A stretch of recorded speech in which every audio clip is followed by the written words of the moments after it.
जय श्री राधे भक्तों, श्री सीताराम, राधे राधे। पिछली वीडियो में हमने ब्रह्म वैवर्त पुराण अध्याय 15 का वर्णन किया था और अब शुरू करते हैं ब्रह्म वैवर्त पुराण ब्रह्मखंड अध्याय 16। इस अध्याय 16वें को समझने के लिए कृपया आपसे निवेदन है कि अध्याय 15 वाली वीडियो अवश्य देखिए और अगर आप प्रारंभ से ब्रह्म वैवर्त पुराण की फलश्रुति अध्याय 1 से देखना प्रारंभ करेंगे तो निश्चित ही यह ब्रह्म वैवर्त पुराण की कथा आपको बड़ा आनंद देगी, आपके जीवन को बदल देगी, आपकी जीवन की दिशा और दशा दोनों को बदल देगी। तो शुरू करते हैं ब्रह्म वैवर्त पुराण। कथा की भूमिका में यह है कि मालावती जो चित्ररथ की कन्या है, उपवरण की पत्नी है, अपने मृत पति के साथ में उपवन में है और वहाँ पर सभी देवता आए हुए हैं। तो उसी सभा में भगवान श्री नारायण भी ब्राह्मण वेश में आते हैं और ब्राह्मण देवता का सभी देवों से बातचीत संवाद होता है।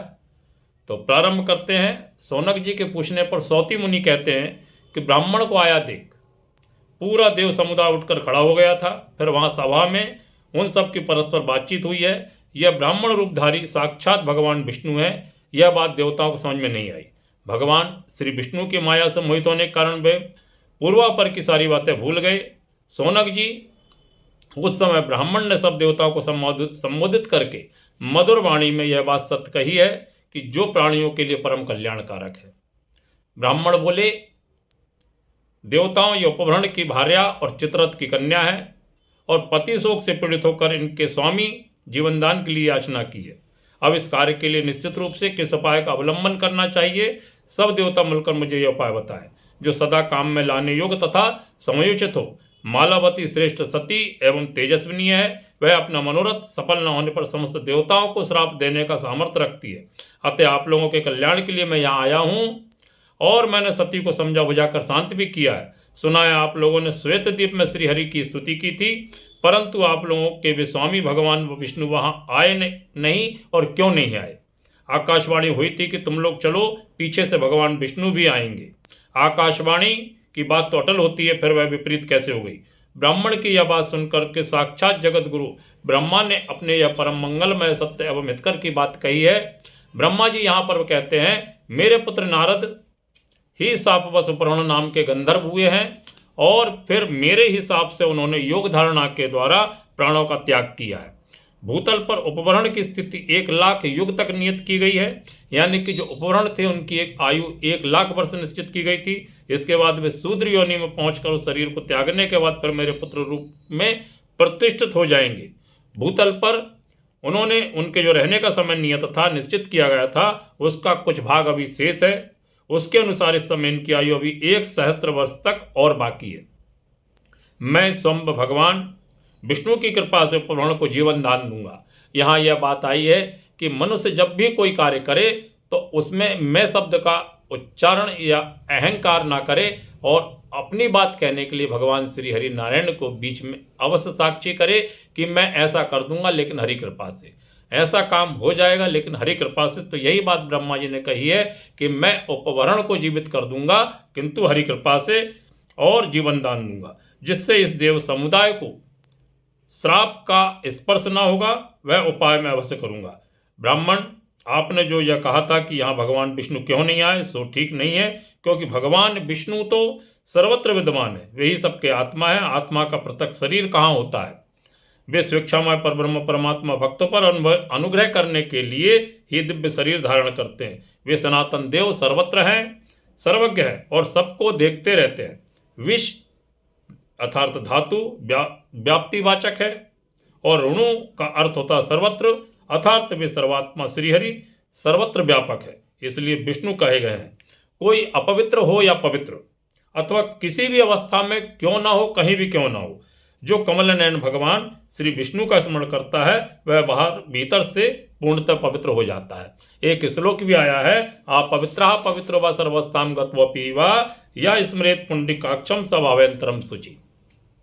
आरंभ, मध्य और अंत में जो श्री विष्णु का स्मरण करता है उसका वैदिक कर्म सांगोपांग पूर्ण हो जाता है। जगत की सृष्टि करने वाला मैं विधाता, संहारकारी शिव तथा कर्मों के साक्षी धर्म, ये सब जिनकी आज्ञा के परिपालक हैं, जिनके भय और आज्ञा से काल समस्त लोगों का संहार करता है, यम पापियों को दंड देता है और मृत्यु सबको अधिकार में अपने कर लेती है, सर्वेश्वरी सर्वाज्ञा और सर्वजननी प्रकृति भी जिनके सामने भयभीत रहती है, जिनकी आज्ञा का पालन करती है, वे भगवान विष्णु ही सबके आत्मा और सर्वेश्वर है।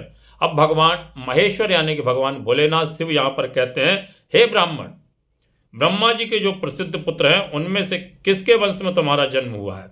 मतलब कि यहाँ पर ब्रह्मा जी, विष्णु जी अर्थात अन्य जितने भी देवता हैं उन ब्राह्मण रूपी बालक को नहीं समझ पाए कि यह कौन है, कहाँ, इसलिए भगवान शिव उनसे पूछते हैं कि जो ब्रह्मा जी के किस वंश में आपका जन्म हुआ है, वेदों का अध्ययन करके तुमने कौन सा सार तत्व जाना है, हे विप्रवर, तुम किस मुनिंद्र के शिष्य हो और तुम्हारा नाम क्या है।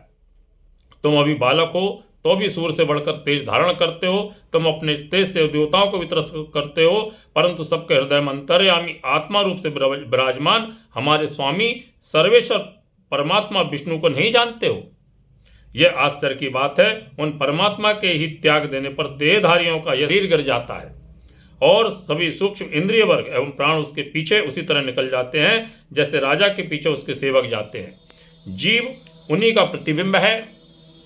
वह तथा मन, ज्ञान, चेतना, प्राण, इंद्रिय वर्ग, बुद्धि, मेघा, धृति, स्मृति, निद्रा, दया, तंद्रा, क्षुधा, तृष्णा, पुष्टि, श्रद्धा, संतुष्टि, इच्छा, क्षमा और लज्जा आदि भाव उन्हीं के अनुगामी माने गए हैं। वे परमात्मा जब जाने का प्रयास करते उद्यत होते हैं तब उनकी शक्ति आगे आगे जाती है। उपयुक्त सभी भाव तथा शक्ति उन्हीं परमात्मा के आज्ञापालक है। देह में जब तक ईश्वर की स्थिति है तभी तक देहधारी जीव सब प्रकार के कर्म करने में समर्थ होता है। उन ईश्वर या उनके अंशभूत जीव के निकल जाने पर शरीर शव होकर के अस्पर्श एवं त्याज्य हो जाता है। ऐसे सर्वेश्वर शिव को कौन देहधारी नहीं मानता। सबकी सृष्टि करने वाले साक्षात जगत विधाता ब्रह्मा निरंतर उन भगवान के चरणारविंदों बिंदों का चिंतन करते रहते हैं परंतु उनका दर्शन नहीं कर पाते। ब्रह्मा जी श्री कृष्ण की प्रसन्नता के लिए 1,00,000 युगों तक तप किया है, तब इन्हें ज्ञान प्राप्त हुआ है और ये संसार की सृष्टि करने में समर्थ हुए। मैंने भी श्री हरि की आराधना करते हुए अति दीर्घ काल तक, जिसकी कोई गणना नहीं है, तप किया है, परंतु मेरा मन नहीं भरा। भला मंगल की प्राप्ति से कौन तृप्त होता है। अब मैं समस्त कर्मों से निष्प्रह हो अपने 5 मुखों से उनके नाम और गुण लीला का वर्णन करते रहता हूँ और सर्वत्र घूमता रहता हूँ। उनके नाम एवं गुणों के कीर्तन का ही यह प्रभाव है कि मृत्यु मुझसे दूर भागती है। भगवान शिव यहाँ पर इस बात को कह रहे हैं कि जो व्यक्ति भगवान का निरंतर नाम जप करते रहता है मृत्यु भी उससे भय खाती है। निरंतर भगवान नाम जप करने वाले पुरुष को देखकर मृत्यु पलायन कर जाती है। चिरकाल तक तपस्या पूर्वक उनके नाम और गुणों का कीर्तन करने से ही समस्त ब्रह्मांडों का संहार करने में समर्थ एवं मृत्युंजय हुआ हूँ। समय आने पर मैं श्री हरि में ही लीन हो जाता हूँ, अतः उन्हें उन्हीं से मेरा प्रादुर्भाव होता है। उन्हीं की कृपा से मेरा काल संहार नहीं कर सकता, मौत मुझे मार नहीं सकती। हे ब्राह्मण, जो श्री कृष्ण गोलोक धाम में निवास करते हैं वे ही बैकुंठ और श्वेत द्वीप में भी जैसे आग और उसकी चिंगारियों में कोई अंतर नहीं है, उसी प्रकार अंशी और अंश में भेद नहीं है। 71 दिव्य युगों का एक मनवंतर होता है। प्रत्येक मनवंतर में 2 इंद्र होते हैं। 28वें इंद्र के गत होने पर ब्रह्मा जी का 1 दिन होता है। इसी संख्या से विशिष्ट 100 वर्ष की आयु वाले ब्रह्मा जी का जब पतन होता है तब भगवान श्री हरि विष्णु के नेत्र की एक पलक गिरती है। मैं उन परमात्मा श्री कृष्ण की एक श्रेष्ठ कला मात्र हूँ, अतः उनकी महिमा का पार कौन पा सकता है। मैं तो कुछ भी नहीं जानता। शौनक जी, ऐसा कहकर भगवान शंकर वहां पर चुप हो जाते हैं। तब समस्त कर्मों के साक्षी धर्म ने अपना प्रवचन प्रारंभ किया है। धर्म बोले, जिनके हाथ पैर तथा सबको देखने वाले नेत्र सर्वत्र विद्यमान है, जो सबके अंतरात्मा में प्रत्यक्ष रूप से विराजमान है, तथापि दुरात्मा पुरुष जिन्हें नहीं देख पाते या समझ पाते हैं उन सर्वव्यापी प्रभु के सब काल देश और वस्तुओं में विद्यमान होने पर भी तुमने यह कहा कि अभी तक भगवान विष्णु इस सभा में नहीं आए, ऐसा किस बुद्धि से निश्चय किया? तुम्हारी बात सुनकर मुनियों को भी मतभ्रम हो सकता है। जहाँ महापुरुषों की निंदा होती है वहाँ साधु पुरुष उस निंदा को नहीं सुनते, क्योंकि निंदक श्रोताओं के साथ ही कुंभिपाक नरक में जाता है और वहाँ एक युग तक कष्ट भोगता रहता है। यदि देववश महापुरुषों की निंदा सुनाई पड़ जाए तो विद्वान पुरुष को भगवान श्री हरि विष्णु का स्मरण करना चाहिए, और स्मरण करने से वह पापों से मुक्त हो जाता है और दुर्लभ पुण्य को प्राप्त होता है। जो इच्छा या अनिच्छा या भगवान विष्णु की निंदा करता है, या जो नराधम सभा के बीच में बैठकर उस निंदा को सुनता है, हंसता है, उसे ब्रह्मा जी की आयु पर्यंत नरक में रहना पड़ता है। जहाँ श्री हरि की निंदा होती है वह स्थान मदिरा पात्र की तरह अपवित्र माना जाता है। वहां जाकर यदि भगवत निंदा सुनी गई हो तो सुनने वाला प्राणी निश्चय ही नरक में पड़ता है। ब्रह्मा जी ने पूर्व काल में विष्णु निंदा के 3 भेद बताए थे। एक तो वह जो परोक्ष में निंदा करता है, दूसरा वह जो श्री हरि को मानता ही नहीं, और तीसरी कोटि का निंदक वह ज्ञानहीन नराधम है जो दूसरे देवताओं के साथ उनकी तुलना करता है।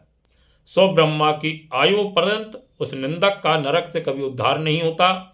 जो नराधम गुरु एवं पिता की निंदा करता है वह चंद्रमा और सूर्य की जब तक इस ब्रह्मांड में स्थिति रहती है तब तक नरक में पड़ा रहता है, ऐसा ब्रह्म वैवर्त पुराण की कथा कहती है। भगवान विष्णु तीनों लोकों में सबके गुरु, पिता, ज्ञानदाता, पोषक, पालक तथा भय से रक्षक और वरदान देने वाले हैं। इन तीनों की बात सुनकर वे ब्राह्मण शिरोमणि हंसने लगे और उन देवताओं से मधुर वाणी में बोले। ब्राह्मण ने कहा, हे धर्मशाली देवताओं, मैंने भगवान विष्णु की क्या निंदा की है? श्री हरि यहाँ नहीं आए, इसलिए आकाशवाणी की बात व्यर्थ हो गई। यह तो मैंने कहा है, देवेश्वरों, धर्म के लिए सच बोलो। जो सभा में बैठकर पक्षपात करते हैं वे अपनी 100 पीढ़ियों का नाश कर डालते हैं। आप लोग भावुक हैं, बताइए तो सही, यदि विष्णु सदा और सर्वत्र व्यापक है तो आप लोग उनसे वर मांगने के लिए श्वेत द्वीप में क्यों गए थे? अंश और अंशी में भेद नहीं है तथा आत्मा में भी भेद का अभाव है। यदि आपका निश्चित मत है तो बताइए, श्रेष्ठ पुरुष कला अंश का त्याग करके पूर्णतम अंशी की उपासना क्यों करते हैं? यद्यपि पूर्णतम भगवान श्री कृष्ण की कोटि जन्मों तक आराधना करके भी वह उन्हें बस में कर लेना अत्यंत कठिन है और असाधु पुरुषों के लिए तो सर्वथा असाध्य है। तथापि लोगों की बलवती आशा उन्हीं की सेवा करनी चाहती है। क्या छोटे क्या बड़े, सभी परम पद को पाना चाहते हैं।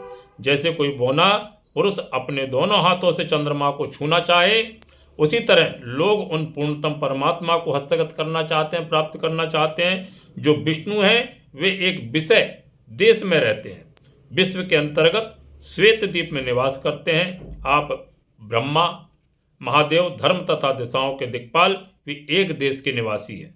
ब्रह्मा, विष्णु और शिव आदि देवेश्वर, देव समूह और चराचर प्राणी, ये सब भिन्न भिन्न ब्रह्मांडों में अनेक है। उन ब्रह्मांडों और देवताओं की गणना करने में कौन समर्थ है? उन सबके एकमात्र स्वामी भगवान श्री कृष्ण है, जो भक्तों पर अनुग्रह करने के लिए दिव्य विग्रह धारण करते हैं। जिसे सभी पाना चाहते हैं वह सत्यलोक या नित्य वैकुंठ धाम समस्त ब्रह्मांडों से ऊपर है।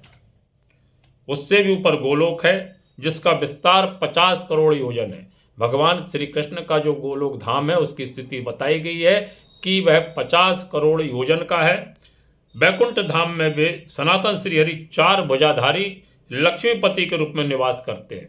मतलब भगवान श्री कृष्ण ही वैकुंठ धाम में लक्ष्मीपति के रूप में, वहाँ सुनंद, नंद और कुमुद आदि पार्षद उनकी सेवा में रहते हैं। गोलोक में वे सनातन देव जो 2 भुजाओं से युक्त श्री राधा वल्लभ श्री कृष्ण के रूप में निवास करते हैं। वहाँ बहुत सी गोपांगनाएं और गौएं तथा 2 भुजाधारी गोप पार्षद उनकी सेवा में उपस्थित रहते हैं। वे गोलोकपति श्री कृष्ण ही परिपूर्णतम ब्रह्म हैं। वे ही समस्त देहधारियों के आत्मा हैं। वे सदा स्वेच्छामय रूप धारण करके दिव्य वृंदावन के अंतर्गत रास मंडल में विहार करते रहते हैं। दिव्य तेजोमंडल ही उनकी आकृति है। वे करोड़ों सूर्यों के समान कांतिमान हैं। योगी एवं संत महात्मा सदा उन्हीं निरामय परमात्मा का ध्यान करते हैं। नूतन जलधर समान उनकी श्याम कांति है। 2 भुजाएं हैं, श्री अंगों पर दिव्य पीतांबर है। उनका लावण्य जो है करोड़ों कंदर्पों से भी अधिक है। वे लीला धाम हैं। उनका रूप अत्यंत मनोहर है, किशोर अवस्था है। वे नित्य शांत स्वरूप परमात्मा मुख से मंद मुस्कान लिए रहते हैं। वैष्णव संत उन्हीं सत्य स्वरूप श्याम सुंदर का सदा भजन करते हैं और ध्यान करते हैं। आप लोग भी वैष्णव ही हैं और मुझसे पूछ रहे हैं कि तुम्हारा जन्म किस वंश में हुआ है तथा तुम किस मुनिंद्र के शिष्य हो। ऐसा प्रश्न मुझसे बार बार किया गया है। देवताओं में जिसके वंश में उत्पन्न हूँ और जिसका बालक शिष्य हूँ, उन्हीं का यह ज्ञानमय वचन है। तुम लोग इसे सुनो और समझो। देवेश्वर सुरेश, गंधर्व को शीघ्र जीवित करो।